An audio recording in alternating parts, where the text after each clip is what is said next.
Hello my dear cadet, welcome to the success tree defence. आज हम लोग medieval India का डिस्कशन करेंगे कि लास्ट 10 ईयर्स में क्या क्वेश्चन पूछे गए हैं और आपको स्ट्रैटेजी बताएंगे कैसे मेडिवल हिस्ट्री का आपको प्रिपरेशन करना है।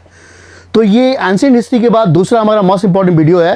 10 ईयर्स पेपर के ऊपर बेस्ट है। लास्ट 15 ईयर्स पेपर पर हम लोग डिस्कशन करेंगे कि एंशिएंट हिस्ट्री में कैसे क्वेश्चन आया है, वो पहले वीडियो में आपको मिल चुका है। और दूसरा हम लोग डिस्कस करेंगे मेडिवल हिस्ट्री, इसके बाद मॉडर्न हिस्ट्री, फिर वर्ल्ड हिस्ट्री।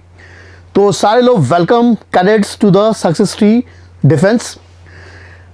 अब इसको स्टार्ट करने से पहले आपको एक ब्रेकिंग न्यूज़ मैं देने जा रहा हूं कि हमारा कोर्सेज लॉन्च होने जा रहा है जिसका नाम है शौर्य बैच फॉर द एनडीए। ये लास्ट 6 मंथ का कोर्स होगा। कमिंग अप्रैल में आप अगर सीरियस है तो अपने पेपर को क्रैक करना चाहते हैं तो आप हमसे जुड़ जाइए। फीस हमने नॉमिनल फीस इसके लिए रखा है 4,999 और जो ऑनलाइन होगा और ऑफलाइन जो होगा 5,999। बहुत ही हमने मिनिमम फीस रखा है कि हमारा टारगेट है कि पहले बच्चों को जोड़े और उनका सिलेक्शन दे, हम फीस की बात करें।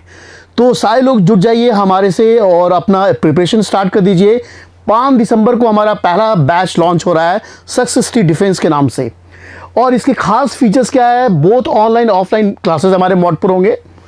6 मंथ का क्लासेस होगा till the coming paper first NDA 2024। Daily 3 hour classes होंगे, रेगुलर टेस्ट होंगे, हर चैप्टर के बाद आपके टेस्ट होंगे। पूरे आपको कंप्लीट असाइनमेंट मिलेंगे स्टडी करने के लिए और डाउट सपोर्ट भी होगा। डाउट का भी सेशन होगा, आप स्पेशल आपकी डाउट की भी क्लासेस होंगे। तो 5 दिसंबर से लॉन्च हो रहा है, तो सारे लोग जुड़ जाइए हमारे साथ और अपना प्रिपरेशन स्टार्ट कर दीजिए coming for the NDA first 2024। अब इसके बाद अगर इससे रिलेटेड आप इस नंबर पर कॉल कर सकते हैं, व्हाट्सअप कर सकते हैं और हमसे आप पूछ सकते हैं क्या इसके बारे में कोई आपको इन्फॉर्मेशन, कोई डाउट हो तो इस नंबर पर आप जरूर कॉल कीजिए। तो आइए लेट्स स्टार्ट। हम लोग की लास्ट 10 ईयर्स में देखें तो मेडिवल पीरियड में किस किस सेक्शन से क्वेश्चन आया है। जो पहला सेक्शन है Tibet struggle and rise of Rajput, दूसरा साउथ इंडिया, दिल्ली सल्तनत, विजयनगर और भामनी किंगडम, मुगल डायनेस्टी और भक्ति और सूफी। तो 6 इंपॉर्टेंट टॉपिक है जो मेडिवल हिस्ट्रीज में, जहां से एनडीए में क्वेश्चन लास्ट 15 ईयर्स में पूछे गए हैं। अब एक एक करके हम लोग डिस्कशन करेंगे कि किस किस सेक्शन में क्वेश्चन के क्या टाइप हैं और कैसे क्वेश्चन पूछे गए हैं। तो पहला chapter, fourth chapter of the day हम लोग लेते हैं Tibet struggle and rise of Rajput. Chapter 1 में तिब्बत स्ट्रगल का मतलब कि हर्ष के डेथ के बाद कन्नौज एक इंपॉर्टेंट प्लेस था उत्तर प्रदेश में जिसका इंपॉर्टेंस बढ़ गया। अब 3 बड़ी शक्तियां, एक ईस्टर्न इंडिया से जिसको कहते हैं, एक ईस्टर्न इंडिया से, एक दक्कन से और एक नॉर्थ इंडिया से, 3 सुपर पावर आपस में स्ट्रगल करने लगे कन्नौज के ऊपर कैप्चर करने के लिए। एक किंगडम का नाम पालास था, राजपूतास था और प्रतिहारस था। फाइनली प्रतिहारा लोग का विक्ट्री हुई और प्रतिहारा के जो सामान थे वही राजपूत कहलाए। तो इस पर इस चैप्टर से रिलेटेड क्वेश्चन आया। देखिए कौन कौन से क्वेश्चन है। पहला क्वेश्चन है Yashovarman was the ruler of which of the following kingdom. Yashovarman निम्नलिखित में से किस राज का शासक था। तो इसका आंसर होगा कन्नौज। ये कन्नौज का शासक था। तो 1 का A is the correct answer. तो पहला क्वेश्चन है आपको तिब्बत स्ट्रगल से ये क्वेश्चन आया। Question number 2, Kalhana well known the work of Rajatarangini is a important source of material for the study of which one of the following. तो कलहन जो एक राइटर है उससे कहाँ का हिस्ट्री पता लगता है। तो इसका answer D is the correct answer. इसका डी इसका राइट आंसर होगा yearly medieval history of Kashmir. तो कश्मीर के हिस्ट्री के लिए कलहना। तो इस चैप्टर से दूसरा क्वेश्चन था।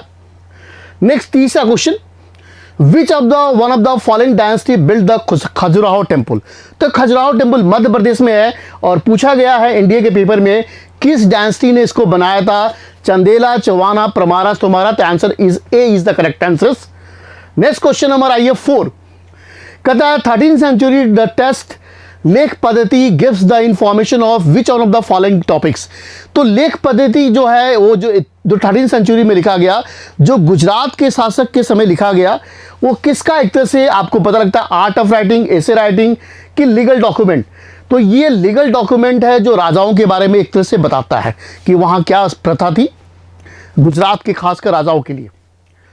नेक्स्ट क्वेश्चन नंबर 5 देखिए। कहता है consider the following statement about the Rajputa king. तो तिब्बत स्ट्रगल में राजपूता जो जुड़े हुए थे तो उनके बारे में कहता है they were the ardent pattern of Shaivism and did not support the other form of religion. Question number 2 करा, they promoted wholly the Sanskrit scholar and give them large grant. तो इसका आंसर पहला, तो ये पहला गलत है। वे सौ धर्म के प्रबल संरक्षक थे और अन्य प्रकार के धर्मों का समर्थन नहीं करते थे। जैन धर्म के भी फॉलोअर हैं राजकोटा किंग। तो B is the correct answer. Next question number 6 आइए। तो consider the following statement about the Nagara style of temple architectures. तो Nagara style, Dravid style temple, एक तरह से मंदिरों की एक तरह से कला के ऊपर एक क्वेश्चन पूछा गया है। तो नागर, इसके बारे में पहला तथ्य कह रहा है कि this style of temple was commonly found in the area between Himalaya and Vindhyas. The most striking feature of this temple is pyramidal shikhars. तो इसमें स्टेटमेंट सिर्फ पहला सही है, दूसरा गलत है। Question number 6। फिर क्वेश्चन नंबर 7 देखिए। क्वेश्चन नंबर 7 कह रहा है कि which of the following clans are included in the Agnikula Rajput. Agnikula राजपूतों में कौन कौन से, आपको पता है कि पृथ्वीराज चौहान जो राजपूत डायनेस्टी से बिलोंग करता था और उसका कोर्ट में एक स्कॉलर रहता था जिसका नाम है चंद बरदई। तो पृथ्वीराज चौहान डायनेस्टी से पता लगता है कि अग्निकुल से कौन कौन से राजपूत का एक तरह से बर्थ हुआ। तो इसमें सारे के सारे ऑप्शन करेक्ट है, इसलिए सी इज द करेक्ट आंसर। ये चारों अग्निकुल के राजा हैं, पतियाराज, चालुक्य, प्रमाराज एंड चहमानाज। क्वेश्चन नंबर 8 आइए। तो क्वेश्चन नंबर 8 1 से लेकर 7 तक पहले चैप्टर से क्वेश्चन पूछे गए लास्ट 15 ईयर्स में। अब आइए नेक्स्ट चैप्टर आपका है चैप्टर नंबर 2 साउथ इंडिया, दक्षिण भारत। तो आपको पता है कि पैरेलल हिस्ट्री चली, नॉर्दर्न इंडिया की हिस्ट्री के साथ दक्षिण की भी हिस्ट्री भारत के साथ मूव करते रही पैरेलल्स में। और इसमें क्या हुआ कि दक्षिण में क्या इस समय 2 डायनेस्टी का एक इंपॉर्टेंट राइज हुआ। एक डायनेस्टी आपको पता है कि चोलास डायनेस्टी, पल्लव डायनेस्टी, आपने पढ़ा होगा दक्षिण भारत में। तो खासकर चोलों के ऊपर एक क्वेश्चन बार बार पूछते हैं। तो देखिए क्या क्या दक्षिण भारत में लास्ट 15 ईयर में क्वेश्चन क्या है, कहता है at which of the following places was the सीयू temple not constructed under the patrons of the Chola ruler. तो चोलों के शासक ने कहां पर मंदिर नहीं बनाया था। तो ये तो सही है, ये भी सही है, ये भी सही है, ये गलत है। नाना घाट जो है एक तरह से सतवाहनों से जुड़ा हुआ है जो दक्कन के शासक थे। तो इस प्लेस पर टेम्पल, ये बाकी तीनों जगह टेम्पल बनाया था। तो 1 का D is the correct answer. Question number 2 आइए। The king Pulakeshin second belong to which dynasty. तो दक्षिण भारत का एक शासक था जिसका नाम था पुलकेशिन सेकंड, जिसने हर्ष के दक्षिण विस्तार को रोक दिया था। वो किस डायनेस्टी से बिलोंग करता था। तो उसका आंसर होगा चालुक्यस। तो 2 का C is the correct answer. Question, बस 2 ही क्वेश्चन लास्ट 15 ईयर्स में दक्षिण भारत के ऊपर क्वेश्चन पूछे गए। इसका मतलब दक्षिण भारत, ये वाला दक्षिण भारत उतना इंपॉर्टेंट नहीं है। उसके बाद ये दिल्ली सल्तनत। तो दिल्ली सल्तनत के बारे में आपको पता ही है कि पृथ्वीराज चौहान की जब सेकेंड बैटल ऑफ तराइन में डिफीट हुई, और पृथ्वीराज चौहान के डिफीट से ही कहते हैं कि भारत में एक तरह से मुस्लिम डायनेस्टी की स्थापना हो गई जो बाद में दिल्ली सल्तनत बन गया। तो दिल्ली सल्तनत में आपको पता है 5 डायनेस्टी ने रूल किया और फाइनली दिल्ली सल्तनत का जो लास्ट रूलर था जो पानीपत की पहली लड़ाई में मारा गया और मुगल डायनेस्टी की स्थापना हुई। फिर मुगलों को रिप्लेस करके आपको पता है कि मुगलों को रिप्लेस करके अंग्रेजों का रूल स्टार्ट हो गया, जिससे कहते हैं मॉडर्न हिस्ट्री की शुरुआत हो गई। तो दिल्ली सल्तनत के ऊपर आज तक कौन कौन से क्वेश्चन आए। पहला क्वेश्चन है, who among the following was the first Muslim military commander who annexed the Bihar and Bengal by overthrowing the Sena dynasty. तो आपको पता है कि मोहम्मद जो गौरी था उसके 2 सेनापति थे, एक का नाम था कुतुबुद्दीन ऐबक, एक का नाम था बख्तियार खलजी। तो कुतुबुद्दीन ऐबक ने क्या किया, जब सेकेंड बैटल ऑफ तराइन में जब पृथ्वीराज चौहान की हार हो गई तो एक इसका मिलिट्री कमांडर क्या हुआ कि मूव करता हुआ बंगाल की तरफ चला गया जिसका नाम था बख्तियार खलजी, और एक तरह से राजपूत किंगडम राजस्थान की तरफ मूव कर गया जो बाद में दिल्ली सल्तनत की स्थापना का एक तरह से पृष्ठभूमि बैकग्राउंड रख दिया जिसका नाम था कुतुबुद्दीन ऐबक। तो इसमें राइट आंसर 1 का B is the correct answer. Question number 2 आइए, कहता है who among the following was the author of Tarikh e Ilahi which contain the details of the first few years of Sultan Alauddin Khilji. तो अलाउद्दीन खिलजी को दिल्ली का सबसे महान सुल्तान कहते हैं और इसके बारे में हमें अमीर खुसरो का बुक है जिसका नाम है तारीख ए इलाही, उससे पता लगता है। क्वेश्चन नंबर 3 देखिए, Who among the following was the author of तारीख इलाही which contain the details of first few years of सुल्तान अब्दुल सल्तान। इसका मतलब तारीख इलाही, इसका मतलब जब भी आप मेडिवल हिस्ट्री का स्टडी करें सोर्स के ऊपर आपको ध्यान देना है, किताबों के ऊपर, सोर्स के ऊपर ज्यादा क्वेश्चन पूछ रहे हैं। तो क्वेश्चन नंबर आप 3 देखेंगे तो कहता है, क्वेश्चन नंबर 3 देखिए, who are the Delhi sultan when the threat of invention by Mongols under the Genghis Khan loomed over the India. Delhi का वो कौन सा सुल्तान था जिसके समय चंगेज खान जो मंगोलों का शासक था भारत पर, आधे रास्ते से लौट के रिटर्न चला गया, जिसका नाम था इल्तुतमिश। तो 3 का A is the correct answer. Next question number आइए 4। Who fought the battle of Waihind. जब मोहम्मद गजनी ने भारत पर आक्रमण किया तो उस समय पंजाब में राजपूत शासक रूल कर रहे थे, और उन राजपूत शासक के बीच में जो लड़ाई हुआ उसको वहिंद का रूल करते, वहिंद का बैटल ऑफ वहिंद कहते हैं, और ये लड़ा गया था आनंदपाल और मोहम्मद गजनी के बीच में, इसलिए 4 का A is the correct answer. Next आइए question number 5। Who among the following sultan of Delhi was the first to have paid his soldier in the cash. Delhi का कौन सा सुल्तान था जिसने सेनों को अपने सोल्जर को कैश में सैलरी देना स्टार्ट किया? तो उसका आंसर होगा अलाउद्दीन खिलजी। अलाउद्दीन खिलजी पहला शासक था जिसने सोल्जर को कैश दिया, और इसी का शेर शाह ने कॉपी करके वो भी अपने सोल्जर को कैश में ही सैलरी देता था। क्वेश्चन नंबर 6 आइए। During the reason of Alauddin Khilji who were the amils. Amils कौन थे officers during the Alauddin Khilji? तो इसका राइट आंसर होगा government agent to collect the land revenue. तो गवर्नमेंट के एजेंट होते थे जो लैंड रेवेन्यू को कलेक्ट करते थे। नेक्स्ट क्वेश्चन नंबर 7 देखिए। Which sultan declare himself the Sikandar e Sani the second Alexander. Delhi के किस सुल्तान ने सिकंदर की उपाधि धारण की थी? तो उसका राइट आंसर होगा अलाउद्दीन खिलजी, जो दिल्ली का सबसे महान सुल्तान था। Next question number 8। फिर से क्वेश्चन है who among the following was the author of Tarikh e Ilahi which contain the details of the first few of Sultan Alauddin Khilji. फिर से रिपीटेशन क्वेश्चन हुआ है। 8 का C is the correct answer. Amir Khusro. अमीर खुसरो के पता है उन्होंने सितार का डिस्कवर किया था, उसने मैक्सिमम सुल्तानों के अंदर अपना एक तरह से वास भी किया था। क्वेश्चन नंबर 9 आइए। Mohammad bin Tughlaq experiment the introduction of token currency could not succeed on the account of. तो मोहम्मद बिन तुगलक अपने मेडिवल हिस्ट्री में कुछ अपने योजनाओं के लिए फेमस है, जिसमें सबसे इंपॉर्टेंट है token currency, transfer of capitals, Doab में एक्सपेरिमेंट। उसी में से एक एक्सपेरिमेंट था जो टोकन करेंसी के रूप में कहते थे उस समय सिल्वर की कमी हो गई और इसीलिए इसने टोकन करेंसी की शुरुआत की। तो 9 का C is the correct answer. बड़े पैमाने पर नकली सिक्कों का खनन से क्या हुआ? नकली सिक्के लोग बनाने लगे, जिससे करेंसी एक तरह से टोकन करेंसी विफल हो गई। क्वेश्चन नंबर 10 आइए। Consider the following statement about the traveller who visited India.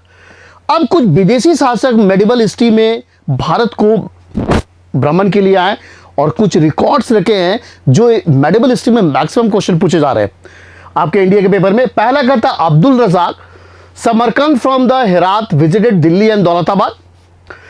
Ibn Battuta provide the detail accounts of the both Delhi and Daulatabad. According to Francois Bernier there was a no private property in the land of Mughal India. तो statement को देखने से अब्दुल रजाक यहां का रहने नहीं हुआ। जो अब्दुल रजाक था वो एक तरह से समरकंद का नहीं था, वो मोरक्को का रहने वाला था। तो पहला स्टेटमेंट गलत है और ये दोनों के दोनों सही है, इसलिए इसका आंसर एग्जैक्टली आंसर डी होगा। 2 और 3 इज द करेक्ट स्टेटमेंट। तो दिल्ली सल्तनत पर 10 क्वेश्चन आज से 15 साल पहले 15 ईयर्स स्टडी करने से पता लगता है क्वेश्चन पेपर का कि 10 क्वेश्चन दिल्ली सल्तनत से उन लोगों ने पूछा है। उसके बाद दिल्ली सल्तनत के बाद आइए विजयनगर। अब रिसेंटली आप देखेंगे कि ट्रेंड आया है कि विजयनगर से हर साल एक क्वेश्चन आ रहा है। तो जब भी आप स्टूडेंट कैडेट्स स्टडी करने जाए तो विजयनगर की तैयारी आपको अच्छे से करना है और बहुत ही यहाँ पर 4 डायनेस्टी के बारे में आपको ध्यान से स्टडी करना है और उसी से आप एक क्वेश्चन की तैयारी कर सकते हो। तो हर साल एक क्वेश्चन रिसेंटली विजयनगर से क्वेश्चन पूछे जा रहे हैं। अब विजयनगर के बारे में देखें रिसेंटली क्या क्या क्वेश्चन आए। तो पहला क्वेश्चन विजयनगर पर है कि consider the following statement regarding the royal centre in the Vijayanagar empire. तो विजयनगर में जो बिल्डिंग स्ट्रक्चर बने कला के ऊपर एक क्वेश्चन आया है। The royal centre was located in the south west part of the settlement, right है। इट इंक्लूड ओवर 60 टेम्पल, ये भी सही है। About the 30 buildings complex at the have the identified as a place. तो इसका answer C is the correct answer होगा। दूसरा विजयनगर पर क्वेश्चन कहता which of the following kingdom was founded by the 2 brother Haryana and Bukhara. Recently ये question पूछा गया India के पेपर में। इसका आंसर होगा विजयनगर के मोहम्मद बिन तुगलक के समय दो उसके सेनापति जिसका नाम था हरिहर एंड भूखा ने अपने को दिल्ली सल्तनत से खुद को आजाद करके एक राज्य की स्थापना की जिसको विजयनगर कहते हैं, जो आज का वर्तमान में कर्नाटक है। नेक्स्ट क्वेश्चन नंबर आइए 3। कहता है who among the following traveller was from Italy and visit Vijayanagar kingdom in the 15th century. तो इटली का कौन सा ट्रैवलर जो विजयनगर किंगडम में आया था देवराय फर्स्ट के समय? निकोलो कॉन्टी। नेक्स्ट क्वेश्चन नंबर 4 देखिए। The ruins of the Vijayanagar as or a Hampi were brought to the public light in the year 1800 by the following British urban engineer। तो विजयनगर को एक तरह से भारत के मैप पर लाने वाला कौन सा इसमें एक तरह से ब्रिटिश सर्वर था? उसका नाम होगा B is the correct answer, Colin Mackenzie. Next question आइए। The Vijayanagar empire receive the death blow at the battle of. तो विजयनगर साम्राज्य जो है वो किस लड़ाई में पूरी तरह से एक तरह से उसका डिस्ट्रक्शन हो गया? आपको पता है कि बमनी किंगडम से कुछ राज्यों का उदय हुआ जिसमें बीजापुर, गोलकुंडा, बेरार, ये राज्यों ने मिलकर एक तरह से विजयनगर पर अटैक किए। और किस लड़ाई में विजयनगर डिस्ट्रॉय हो गया? तो इसका राइट आंसर होगा battle of Talikota in 1565 AD. तो ये विजयनगर के ऊपर क्वेश्चन था। तो कैडेट्स आप भी जब भी रिसेंटली जो है एक ट्रेंड है कि मेडिकल स्ट्रीम में विजयनगर आपको अच्छे से पढ़ के जाना है कि विजयनगर से हर साल एक क्वेश्चन आ रहे हैं। नेक्स्ट आइए, इसके बाद सबसे बड़ा टॉपिक है मुगल डायनेस्टी। और मुगल डायनेस्टी से भी हर साल एक क्वेश्चन आते हैं और बहुत बड़ा टॉपिक है। तो मुगल डायनेस्टी में अभी आपको स्ट्रेटेजी में बताएंगे कैसे इसको स्टडी करना है। तो मुगल डायनेस्टी पर देखिए क्या क्या क्वेश्चन आया। पहला क्वेश्चन देखिए, which among the following statement about the मनसबदारी system is correct. तो मनसबदारी सिस्टम क्या था? एक सेना में लागू था, आर्मी में, जो अकबर के द्वारा इंट्रोड्यूस किया गया। तो पहला ऑप्शन कह रहा है कि सेना के सभी जवानों को मनसब अवार्ड किए जाते थे। Mansab are usually assigned on the basis of ancestor and position of salary of mansabdar were indicated by the numerical designation called zat and mansabdari were never paid in cash. तो जब भी आप मुगल डायनेस्टी की स्टडी करें उसके एडमिनिस्ट्रेशन के ऊपर ध्यान देना है। तो उस मुगल डायनेस्टी के एडमिनिस्ट्रेशन के ऊपर एक क्वेश्चन आया है और इसका answer C is the correct answer. Question number 2 देखिए, which one of the following statement about the Ain Akbari is not correct. तो आईने अकबरी एक सोर्स है, बुक है, जिसको अबुल फजल ने लिखा है और इसके बारे में दिया कि कौन सा स्टेटमेंट सही नहीं है। तो इसके देखेंगे तो सारे के सारे इसका D is not correctly match, बाकी सारे सही है। इसका मतलब मुगल डायनेस्टी का जब भी स्टडी करें तो उसके सोर्स के ऊपर आपको ध्यान देना है। एडमिनिस्ट्रेशन सोर्स की बहुत बड़ा चैप्टर है मुगल डायनेस्टी का। तीसरा कह रहा है which one of the following pair of traveller and their nationality is not correctly match. तो इसका आंसर ये सही है, ये भी सही है, ये गलत है, फ्रांस से आया था, और ये भी सही है। Question number 4, who among the following was the author of Humayunama. तो हिमायूनामा के ऑथर कौन थी? तो इसका आंसर होगा C is the correct answer, Humayun की पत्नी। Consider the following statement. तो मुगल पेंटिंग के ऊपर क्वेश्चन आया। The Mughal painting reach is climax during the reason of Jahangir. पहला सही है। Aurangzeb court was adorned by some of the best artist in the Mughal school of painting. तो इसमें इसका answer A is the correctly match कि पेंटिंग का सबसे अधिक डेवलपमेंट आप देखेंगे तो जहांगीर के समय हुआ, औरंगजेब के समय क्या हुआ, पेंटिंग का एक तरह से डिक्लाइन हो गया। इसलिए जितने भी पेंटर थे छोटे छोटे किंगडम में, राज्यों में शिफ्ट हो गए। कुछ कश्मीर की तरफ चले गए, कुछ हिमाचल की तरफ चले गए। Question number 6, name the calligrapher in Akbar court who was honoured with the title Zarin Qalam और गोल्डन पेन। ये पूछा गया आपके इंडिया का पेपर में। इसका आंसर होगा Mohammad Husain. Next question number आइए 7, who among the following was the author of Padshahnama. Padshahnama का ऑथर कौन है? तो पहला आमूद है, पहला ही ऑप्शन है, शाहजहां के समय लिखा गया, Abdul Hamid Lahori. Next question number 8 आइए, who gifted the Padshahnama to the king George in 1719। तो बसनामा सबसे पहले किंग जॉर्ज को किसने प्रोवाइड किया था? नवाब ऑफ अवध। एक क्वेश्चन आया। Question number 9। क्वेश्चन नंबर 10 देखिए, which of the following statement about the Fatehpur Sikri is not correct. तो फतेहपुर सिकरी एक तरह से आपको पता है कि गुजरात विक्ट्री के बाद अकबर ने फतेहपुर सिकरी के आगे एक दरवाजा बनाया था जिसका नाम था बुलंद दरवाजा। और अकबर ने अपना कैपिटल एक तरह से फतेहपुर सीकरी को बनाया था, बाकी पानी की कमी के चलते फतेहपुर सीकरी से कैपिटल शिफ्ट करके कुछ दिन के लिए अकबर लाहौर लेके चला गया और बाद लाहौर लेके चला गया। तो यहां पर दिल्ली लिखा हुआ, तो स्टेटमेंट में आप देखेंगे तो पहला सही है, दूसरा भी सही है, तीसरा भी सही है। दिल्ली लेके नहीं गया, अकबर लाहौर लेके चला गया था कैपिटल अपना। क्वेश्चन नंबर आइए 11, who among the following at the construct the red fort in Delhi. तो शाहजहां ने शाहजहानाबाद दिल्ली में बसाया था, और आपको पता है कि इंडिया का सबसे बड़ा मस्क है, जामा मस्जिद के आगे ही उसने एक किला बनाया जिसका नाम था रेड फोर्ट, और रेड फोर्ट में ही शाहजहां बैठा करता था, और यहीं पर पीकॉक थ्रोन था शाहजहां का, जिसमें डायमंड लगा हुआ था, हीरा लगा हुआ था। क्वेश्चन नंबर आइए 12, between whom the battle of Khanwa was fought. तो आपको पता है कि हुमायूं को हराकर शेर शाह का एक राइज हुआ, और शेर शाह ने हुमायूं को जिस लड़ाई में हराया था उसको बैटल ऑफ चौसा कहते हैं। आपको ध्यान है, बैटल ऑफ जो खानवा हुआ था वो एक तरह से बाबर और राणा संगा के बीच में हुआ था। तो ऐसा एविडेंस मिलता है कि इब्राहिम लोदी को हराने के लिए राणा संगा ने बाबर को इनवाइट किया था, और उसको लगा कि बाबर जैसे लूट के फिर से अफगानिस्तान को रिटर्न चला जाएगा, बाकी बाबर फाइनली भारत में रुक गया, और बाबर और राणा संगा के बीच में लड़ाई हुआ जिसको बैटल ऑफ खानवा कहते हैं। तो बहुत लोग इसमें लगाए जाते हैं हुमायूं और शेर शाह, ये नहीं होगा, वो बैटल ऑफ चौसा था। क्वेश्चन नंबर 13 आइए, during the Aurangzeb region which duty was to see the people live in their lives according with the sharia. इसका राइट आंसर होगा मुहतसिफ। क्वेश्चन नंबर 14 है, between whom the battle of, ये देखिए चौसा का भी question पूछा गया, तो चौसा हुमायूं और शेर खान के बीच में हुआ था, और इसी लड़ाई के बाद शेर शाह ने शेर शाह सूरी की टाइटल ले ली थी। 15, which of the following Mughal empire spent the greater part of it region to overthrow the Deccan kingdom. अब दक्कन राज पर कब्जा करने के लिए आपको पता है कि औरंगजेब ने एक तरह से दक्षिण भारत शिफ्ट हो गया, जहां उसने मराठा के एक तरह से आंदोलन को भी जन्म दे दिया, और शिवाजी की भी उन्हें हत्या, शिवाजी की डेथ हो गई और उसके बेटे की हत्या कर दी। तो इसका राइट आंसर होगा औरंगजेब। तो औरंगजेब कहते हैं कि दक्कन का नासूर इसके लिए साबित हुआ, कब्रगाह एक तरह से साबित हुआ। क्वेश्चन नंबर 16 देखिए, consider the following statement, a war of succession started among the force on the empire of Shah Jahan. There is no, एकदम दोनों के दोनों स्टेटमेंट सही है।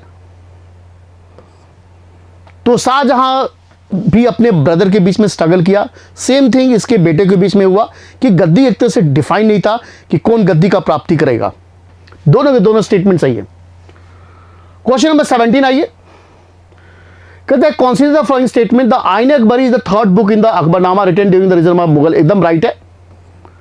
The Abul Fazal the author of the first two book and Akbarnama while the Akbar was the author of the third, ये गलत है। The best note account of the stated Mughal report is Akbarnama and Baburnama.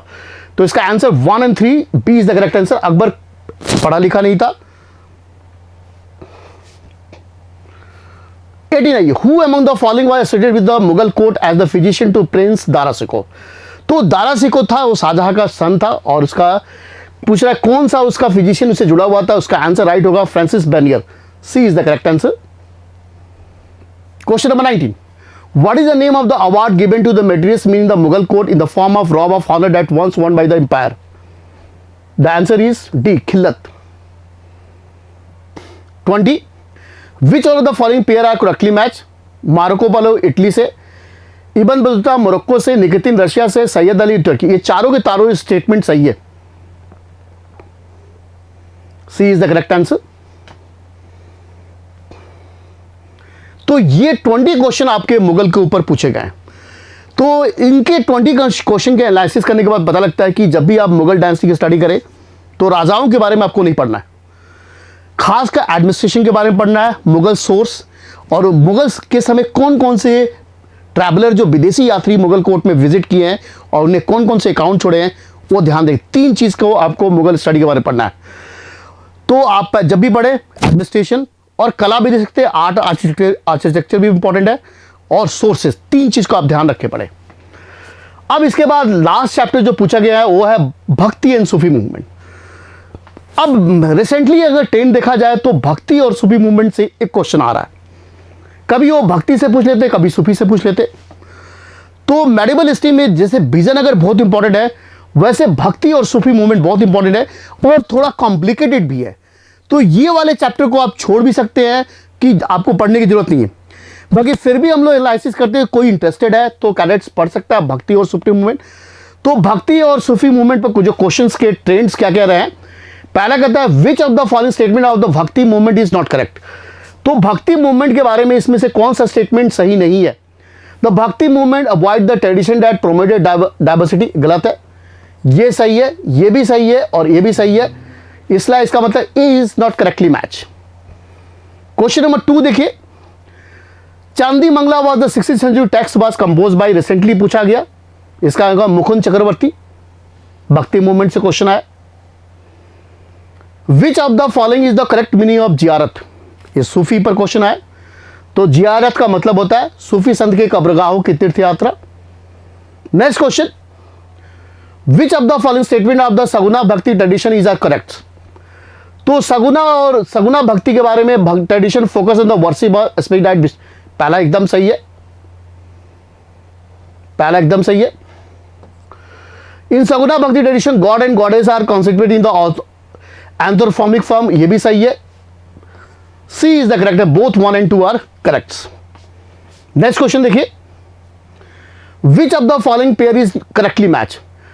तो भक्ति संत के जो फिलॉसफी है उसके ऊपर पूछा गया, आपको ये लर्न करके जाना पड़ेगा। और कहता है कि किसकी फिलॉसफी गलत सही है। तो रामानुज की जो इसमें C is the correctly match, Ramanuja की जो था विशिष्ट अद्वैता, ये सही है फिलॉसफी। नेक्स्ट क्वेश्चन नंबर 6 आइए, consider the following statement of the Sufism in India. सूफी संत की कब्रगाहों को जियारत नाम करती छात्रा एक महत्वपूर्ण विशेषता, एकदम सही है। भारत में सूफियों का सबसे प्रभावशाली समूह चिश्ती थे, यह भी सही है, C is the correct answer. Which one of the following was not the Chishti Sufi sant, इसमें से कौन से चिश्ती सूफी संत नहीं थे? शेख बहाउद्दीन जकारिया नहीं थे, बाकी सारे तीनों के तीनों सूफी से जुड़े हुए। तो सूफी के भी बहुत से ब्रांचेस थे, जिसमें से ये चिश्ती के 3 फेमस है। कहता who among the following was the considered the presbyter of the Mirabai. तो इसका आंसर है मीराबाई किसकी फॉलोअर थी? दादू रैदास, रामानंद सूरदास, रैदास। 8 का B is the correct answer. तो ये सारे हमने डिस्कशन किया कि 10 लास्ट 15 ईयर्स में मेडिवल हिस्ट्री पर क्या क्या क्वेश्चन आए। तो फाइनली डिस्कशन से ये पता लगता है कि जब भी आप मेडिवल हिस्ट्री की स्टडी करें तो मेडिवल हिस्ट्रीज में आपको सिर्फ विजयनगर के बारे में पढ़ के जाना है। अगर भक्ति और सूफी अगर इंटरेस्टेड है तो पढ़ सकते हैं, या तो इसको स्किप कर दीजिए। और मुगल्स के ऊपर आपको पढ़ के जाना है, मुगल्स में खासकर मुगल एडमिनिस्ट्रेशन, मुगल आर्किटेक्चर्स और फॉरेन ट्रैवलर्स। तो ये फाइनली कंक्लूजन निकलता है कि आप 1-2 क्वेश्चन यहां से पकड़ सकते हैं। तो ये हमारा डिस्कशन था आज के सेशंस में कैडेट्स कि मेडिवल हिस्ट्री में लास्ट 15 ईयर्स में किस चैप्टर से कैसे कैसे क्वेश्चन आए। अब नेक्स्ट सेशन में हम लोग मिलते हैं कैडेट्स और डिस्कशन करते हैं कि मॉडर्न हिस्ट्री में किस किस चैप्टर से कैसे क्वेश्चन आए। और मॉडर्न हिस्ट्री के बाद नेक्स्ट आपका जो सेशन आएगा वो होगा वर्ल्ड हिस्ट्री। तो फाइनली जो कैडेट्स इंटरेस्टेड है हमारे शौर्य बैच को ज्वाइन कीजिए, और हम लोग क्लास में एक एक चैप्टर का डिस्कशन भी करेंगे और साथ में क्वेश्चंस भी हम लोग प्रैक्टिस करेंगे आपको अवेयरनेस के लिए, और मोर प्रैक्टिस आपको करवाएंगे जिससे आपको कोई भी सेक्शन में दिक्कत नहीं आए। तब तक के लिए thank you very much, have a nice day. Next session में मिलते हैं 10-15 ईयर्स पेपर के साथ मॉडर्न हिस्ट्री।